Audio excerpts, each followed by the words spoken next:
నమస్తే welcome to prime and SK analysis. నేను మీ బ్రహ్మనాయుడు. మొత్తానికి అధికార వైఎస్ఆర్ కాంగ్రెస్ పార్టీ నుంచి అయితే నాయకులు రాజీనామాల పరంపర కొనసాగుతూనే ఉంది. గతంలో చూసుకుంటే ఎమ్మెల్యేలు అయితే అటు రెడ్డి సామాజిక వర్గానికి సంబంధించి నెల్లూరు జిల్లాలో అయితే వైసీపీ మీద అయితే తిరుగుబాటు చేశారు. అదేవిధంగా అనేక మంది నాయకులు వైసీపీ సీనియర్ నేతలు అందరూ కూడా వైఎస్ఆర్ కాంగ్రెస్ పార్టీ మీద తిరుగుబాటు చేస్తున్న పరిస్థితి ఉంది. ప్రస్తుతం చూస్తే ఎమ్మెల్సీగా ఉన్నటువంటి చెన్నుబోయిన వంశీకృష్ణ శ్రీనివాస్ యాదవ్ అలియాస్ చెన్నుబోయిన వంశీకృష్ణ యాదవ్ జనసేన తీర్థం పుచ్చుకున్నారు. ఆయన సాక్షాత్తు వైఎస్ఆర్ కాంగ్రెస్ పార్టీలో ప్రస్తుతం అయితే ఎమ్మెల్సీగా ఉన్నారు. గతంలో చూసుకుంటే వైజాగ్ ఈస్ట్ నియోజకవర్గం నుంచి ప్రజారాజ్యం పార్టీ తరపు నుంచి పోటీ చేసి కేవలం 4000 ఓట్లతో ఓడిపోయిన పరిస్థితి ఉంది. 2014 ఎన్నికల్లో వైఎస్ఆర్ కాంగ్రెస్ పార్టీ తరపు నుంచి ఎమ్మెల్యేగా పోటీ చేసి అతి తక్కువ ఓట్లతో అయితే ఆయన ఓటమి చెందిన పరిస్థితి. అయితే ప్రస్తుతం ఆయన వైఎస్ఆర్ కాంగ్రెస్ పార్టీ నుంచి జనసేన పార్టీలో చేరారు. జనసేన పార్టీ నుంచి ఎక్కడ ఏ నియోజకవర్గంలో ఆయనకి సీటు కేటాయిస్తారా అనే దాని మీద అయితే ఇంకా ఒక చర్చ అయితే కొలిక్కి వచ్చినటువంటి పరిస్థితులే. మొత్తానికైతే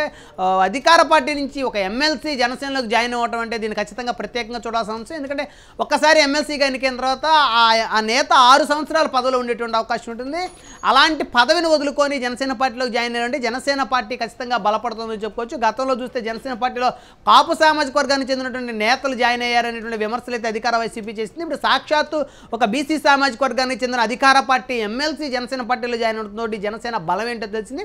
అటు వైఎస్ఆర్ కాంగ్రెస్ పార్టీ చూస్తే జనసేన పార్టీ నుంచి ఎవరైతే ఆఫీస్ బాయ్లుగా పనిచేశారో ఆఫీస్ బాయ్లుగా పనిచేసిన వ్యక్తులు జనసేన పార్టీ నుంచి వైసీపీలో చేరనున్నారు. వైసీపీ మీడియా అనుకూల మీడియా అంతా కూడా పెద్ద ఎత్తున జనసేనకు షాకు, జనసేనలో కీలక నేతలు వైసీపీలోకి వస్తున్నారంటూ వైఎస్ఆర్ కాంగ్రెస్ పార్టీ అనుకూల మీడియా బ్లూ మీడియా చేసినటువంటి ఆ ప్రచారం ఏదైతే ఉందో ఆ ప్రచారం అయితే రాష్ట్ర ప్రజలకే కాదు దేశ ప్రజలకు కూడా జుగుప్సాకరంగా ఉన్నటువంటి ప్రచారం. మరి ఇప్పుడు సాక్షాత్తు అధికార పార్టీ వైఎస్ఆర్ కాంగ్రెస్ పార్టీ నుంచి ఒక ఎమ్మెల్సీ పార్టీ మారటం, ఒక బలమైనటువంటి నేత బీసీ సామాజిక వర్గంలో బలమైన నేతగా పిలువబడుతున్నటువంటి వంశీకృష్ణ యాదవ్ పార్టీ మారుతుంటే బ్లూ మీడియా ఎక్కడా కూడా ఆ వార్తను కవర్ చేసిన పరిస్థితి లేదంటే జగన్మోహన్ రెడ్డి ఓటమికి దగ్గర అవుతున్నాడు అనేటువంటి ఒక ఇండికేషన్ అయితే రాష్ట్ర ప్రజలకి దాదాపు 2 నెలల క్రితం పోయింది. దానిలో భాగంగా ఇటీవల కాలంలో ఆయన అనేక మంది నియోజకవర్గాలకు సంబంధించి సిట్టింగ్ ఎమ్మెల్యేలను ట్రాన్స్ఫర్ చేస్తున్న పరిస్థితి ఉంది. ఎప్పుడూ లేని విధంగా మొట్టమొదటిసారిగా జగన్మోహన్ రెడ్డి పొలిటికల్ ట్రాన్స్ఫర్లు చేస్తున్న పరిస్థితి ఉంది. అయితే చిత్తుగా ఓడిపోయేటువంటి అభ్యర్థులను ఓ మాదిరిగా ఓటమి చెందేటువంటి విధంగా ఆయనైతే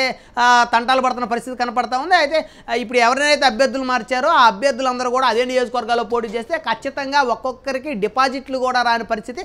ఇదే అభ్యర్థులను కనుక వేరే నియోజకవర్గాల్లో పొలిటికల్ ట్రాన్స్ఫర్ చేసి అక్కడి నుంచి కనుక పోటీ చేపిస్తే కనీసం డిపాజిట్లైనా తెచ్చుకునే అవకాశం ఉంటుందనేటువంటి ముందస్తు ఆలోచనతో వైఎస్ఆర్ కాంగ్రెస్ పార్టీ అధినేత జగన్మోహన్ రెడ్డి పొలిటికల్ ట్రాన్స్ఫర్లు చేస్తున్నారనేది రాజకీయ విశ్లేషకుల యొక్క అభిప్రాయం. ఏది ఏమైనప్పటికీ కూడా జనసేన పార్టీలోకి అయితే నేతలు అయితే క్యూ కడుతున్న పరిస్థితి. ఈరోజు జనసేన పార్టీ టికెట్ అనేది ఒక హాట్ కేక్ లాగా ఉన్నటువంటి పరిస్థితి ఉంది. సాక్షాత్ అధికార పార్టీ ఎమ్మెల్సీలు జనసేనలో చేరడం, మరికొంతమంది సిట్టింగ్ ఎమ్మెల్యేలు ఎవరైతే ఉన్నారో వారు చాలామంది జనసేన అధినేతతో టచ్లో ఉండటం అనేది వైఎస్ఆర్ కాంగ్రెస్ పార్టీ అధినేత అయితే జీర్ణించుకోలేకపోతా ఉన్నారు.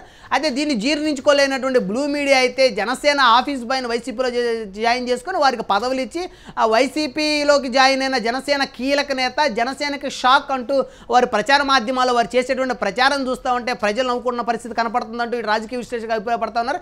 ఏది ఏమైనప్పటికీ కూడా వైఎస్ఆర్ కాంగ్రెస్ పార్టీ నేతలు అయితే వలసలు కడుతున్న పరిస్థితి ఉంది. ఏ పార్టీలో పోయి తలదాచుకుందామా అనేటువంటి పరిస్థితులు అయితే అధికార పార్టీకి సంబంధించినటువంటి నేతలు అయితే ఉండటం వైఎస్ఆర్ కాంగ్రెస్ పార్టీని అయితే రాజకీయంగా పెద్ద దెబ్బనే చెప్పొచ్చు.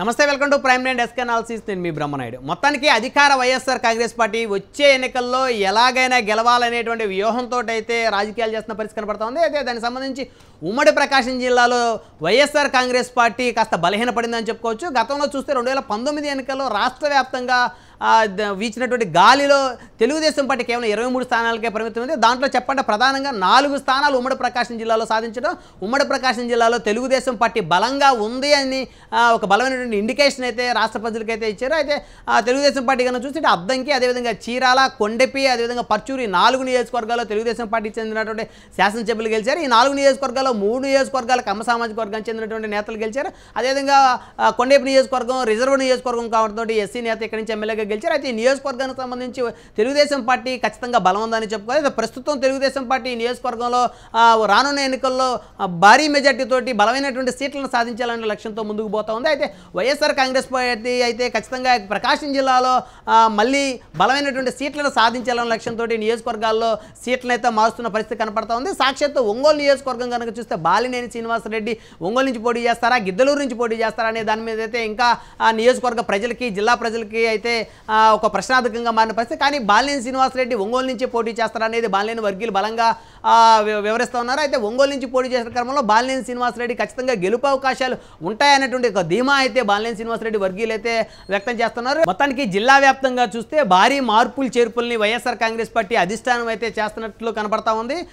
ఇటు ఎర్రగొండపాలెం నియోజకవర్గం, అదే కొండేపి నియోజకవర్గాల్లో అయితే అభ్యర్థులను అయితే మార్చిన పరిస్థితి ఉంది. నిన్న మొన్నటి వరకు ఎర్రగొండపాలెం నుంచి ప్రాతినిధ్యం వహించినటువంటి ఆదిమూలపు సురేష్ ప్రస్తుతం మంత్రిగా ఉన్నారు. ఆయన కొండేపి నియోజకవర్గానికి సమన్వయకర్తగా వైఎస్ఆర్ కాంగ్రెస్ పార్టీ అధిష్టానం అయితే ఆయన బదిలీ చేస్తే కొండేపి నుంచి ఆయన ఎమ్మెల్యేగా పోటీ చేసే అవకాశాలు ఉంటాయి. అదేవిధంగా ఆయన గతంలో చూస్తే ఎర్రగొండపాలెం నియోజకవర్గం నుంచి 2009లో కాంగ్రెస్ పార్టీ నుంచి, అదేవిధంగా 2019లో వైఎస్ఆర్ కాంగ్రెస్ పార్టీ తరపు నుంచి ఎమ్మెల్యేగా గెలిచారు. 2014 ఎన్నికల్లో ఆయన సంతనోతులపాడు నియోజకవర్గం నుంచి ఎమ్మెల్యేగా గెలిచారు. అయితే ఎర్రగొండపాలెం నియోజకవర్గం గురించి చెప్పాలి అంటే పులివెందుల తర్వాత పులివెందుల నియోజకవర్గం లాంటి నియోజకవర్గం ఎర్రగొండపాలెం అనేది ఇప్పటికీ జిల్లా వ్యాప్తంగా ఉన్నటువంటి నానుడి. అయితే పులివెందుల 2గా పిలువబడుతున్నటువంటి ఎర్రగొండపాలెం నియోజకవర్గంలో వైఎస్ఆర్ అభిమానులకి అడ్డాగా ఉంది ఈ నియోజకవర్గం. ఇక్కడ రెడ్డి ప్లస్ ఎస్సీ సామాజిక వర్గం ఓట్ బ్యాంకు ఇక్కడ వారిని వన్ సైడ్ చేసేటువంటి పరిస్థితులు ఉన్నాయి. అదేవిధంగా గతంలో కనుక చూస్తే ఆదిమూలపు సురేష్ ఇక్కడ కొంత విభేదాలు ఉన్నాయని చెప్పొచ్చు రెడ్డి సామాజిక వర్గానికి చెందిన నేతలతో. దాన్ని దృష్టిలో పెట్టుకుని వైసీపీ అధిష్టానం ఆయన నియోజకవర్గం నుంచి బదిలీ చేసి కొండేపి నియోజకవర్గంలో అయితే గెలిచే అవకాశాలు ఎక్కువ ఉంటాయని చెప్పేసి కొండేపికి అయితే ట్రాన్స్ఫర్ చేస్తే ప్రస్తుతం ఎర్రగొండపాలెం నియోజకవర్గానికి అయితే ఒక ఫ్రెష్ అభ్యర్థిని బరిలో దింపాలనేటువంటి ఆలోచనలో వైఎస్ఆర్ కాంగ్రెస్ పార్టీ ఉంది. ఇప్పటికే ఈ నియోజకవర్గానికి సంబంధించి వైసీపీ సీనియర్ నేతగా ఉన్నటువంటి తాటిపర్తి చంద్రశేఖర్ ఆయన అభ్యర్థిత్వం అయితే ఖరారైంది. అయితే అధికారికంగా 2 రోజుల్లో ఖరారు చేసేటువంటి అవకాశాలు అయితే చాలా స్పష్టంగా కనబడతా ఉన్నాయి. మొత్తానికి తాటిపర్తి చంద్రశేఖర్ కొండేపి నియోజకవర్గానికి సంబంధించిన నేత. ఆయన కొండేపి నియోజకవర్గం సింగరాయకొండ మేజర్ పంచాయతీకి చెందినటువంటి నేత. సింగరాయకొండ మేజర్ పంచాయతీ గతంలో తెలుగుదేశం పార్టీ కంచుకోటగా ఉంది. అలాంటి కంచుకోట లాంటి ఈ పంచాయతీని గెలిపించడంలో వైఎస్ఆర్ కాంగ్రెస్ పార్టీ నేతగా తాటిపర్తి చంద్రశేఖర్ చక్రం తిప్పారు. ఆయన గతంలో చూస్తే 2014లో టికెట్ ఆశించారు, 2019లో కూడా వైసీపీ టికెట్ ఆశించారు. దాదాపు 10 సంవత్సరాల కాలం నుంచి తాటిపర్తి చంద్రశేఖర్ ప్రకాశం జిల్లా రాజకీయాల్లో యాక్టివ్గా ఉన్నారు. అదేవిధంగా దాదాపు 2 సార్లు టికెట్ ఆశించి రాకపోవడం తోటి ఎప్పుడు కూడా తాటిపర్తి చంద్రశేఖర్ పార్టీకి అగెనిస్ట్కి వెళ్ళినటువంటి పరిస్థితులు లేవు. 2 సందర్భాల్లో కూడా వైఎస్ఆర్ కాంగ్రెస్ పార్టీకి కట్టుబడి పనిచేసిన పరిస్థితి. అయితే ప్రస్తుతం ఇక్కడ పొలిటికల్ ట్రాన్స్ఫర్లో భాగంగా తాటిపర్తి చంద్రశేఖర్ని ఎర్రగొండపాలెం నియోజకవర్గానికి ఇన్ఛార్జిగా నియమించేటువంటి పరిస్థితులు చాలా స్పష్టంగా కనపడుతున్నాయి. ఇప్పటికే వైకాపా అధిష్టానం అయితే తాటిపర్తి చంద్రశేఖర్ పేరును అయితే ఖరారు చేసినట్టు తెలుస్తోంది. అది అధికారికంగా రిలీజ్ అవడానికి ఖచ్చితంగా 2 రోజులు సమయం పట్టేటువంటి అవకాశం ఉంది. అయితే తాటిపర్తి చంద్రశేఖర్ సామాజిక మాధ్యమాల ద్వారా వైఎస్ఆర్ కాంగ్రెస్ పార్టీ గొంతుని బలంగా వినిపించడంలో అయితే ఆయన అయితే సక్సెస్ అయ్యారని చెప్పుకోవచ్చు. మొత్తానికి ఎర్రగొండపాలెం నియోజకవర్గం అంటే పులివెందుల 2గా పిలువబడుతుంది. ఈ నియోజకవర్గంలో రెడ్డి ఓట్ బ్యాంక్ దాదాపు 35,000 ఓట్ బ్యాంక్ ఉన్న పరిస్థితి. అదేవిధంగా మాదిగ సామాజిక వర్గం ఇక్కడ 35,000 పైచీలకు ఓట్ బ్యాంక్ ఉన్న పరిస్థితి. ఈ 2 సామాజిక వర్గాలు కలిస్తే ఖచ్చితంగా వారు వన్ సైడ్ అయ్యేటువంటి పరిస్థితులు ఉన్నాయి. గతం నుంచి కూడా చూసుకుంటే 2009, 2014, 2019 ఈ 3 ఎన్నికలు కనుక ఎర్రగొండపాలెం నియోజకవర్గాన్ని పరిశీలిస్తే అంటే ఎర్రగొండపాలెం నియోజకవర్గం 2009లో ఏర్పడటం వల్ల ఇక్కడ 3 సార్లు ఎన్నికలు జరిగాయి. మొదటి నుంచి కూడా ఎక్కడా కూడా 10,000 మెజార్టీకి తగ్గిన పరిస్థితి లేదు. మొదటిసారి 10,000, ఆ తర్వాత 20,000, ఆ తర్వాత 35,000 పైచీలకు మెజార్టీ ఇక్కడ సాధించిన పరిస్థితి. అంటే ప్రతి ఎన్నికకి కూడా వైఎస్ఆర్ కాంగ్రెస్ పార్టీకి సంబంధించి ఇక్కడ భారీ మెజార్టీ అయితే చాటు చెప్తున్న పరిస్థితులు ఉన్నాయి. మొత్తానికి ఎర్రగొండపాలెం నియోజకవర్గంలో ఫ్రెష్ క్యాండిడేట్గా తాటిపర్తి చంద్రశేఖర్ చంద్రశేఖర్ కనుక బరిలోకి దిగితే ఖచ్చితంగా తెలుగుదేశం జనసేన కూటమికి ఇక్కడైతే గడ్డుకాలం అనే చెప్పుకోవచ్చు. తాడిపత్రి చంద్రశేఖర్ వివాదరహితుడు, అదేవిధంగా ఆర్థికంగా బలమైన వ్యక్తి కాకుండా జిల్లా వ్యాప్తంగా పరిచయాలు ఉండడంతో తాడిపత్రి చంద్రశేఖర్కి ఇక్కడైతే కలిసి వస్తుందని చెప్పుకోవచ్చు. అదేవిధంగా ఈ నియోజకవర్గం పులివెందుల 2 నియోజకవర్గంగా ఉండటం కూడా తాడిపత్రి చంద్రశేఖర్కి అయితే కలిసి వచ్చిన అంశంగా చెప్పొచ్చు. మొత్తానికి పొలిటికల్ ట్రాన్స్ఫర్లో భాగంగా చేజారిపోతుంది అనుకుంటున్నటువంటి ప్రకాశం జిల్లాని ఎలాగైనా ఒడిసి పట్టుకోవాలి, రాజకీయంగా ఇక్కడ నిలదొక్కోవాలి అనేటువంటి లక్ష్యంతో వైఎస్ఆర్ కాంగ్రెస్ పార్టీ అధిష్టానం రకరకాల వ్యూహాలతో ముందుకు పోతుంది. అయితే రానున్న ఎన్నికల్లో టీడీపీ జనసేన కూటమి వర్సెస్ వైఎస్ఆర్ కాంగ్రెస్ పార్టీ ఏ విధంగా ఇక్కడ పోటీ పడతాయి, అదేవిధంగా ఏ విధమైనటువంటి ఫలితాలను ఈ జిల్లాలో చూడబోతాం అనేది చూడాలంటే ఖచ్చితంగా ఎన్నికల వరకు ఎదురు చూడాల్సిందే.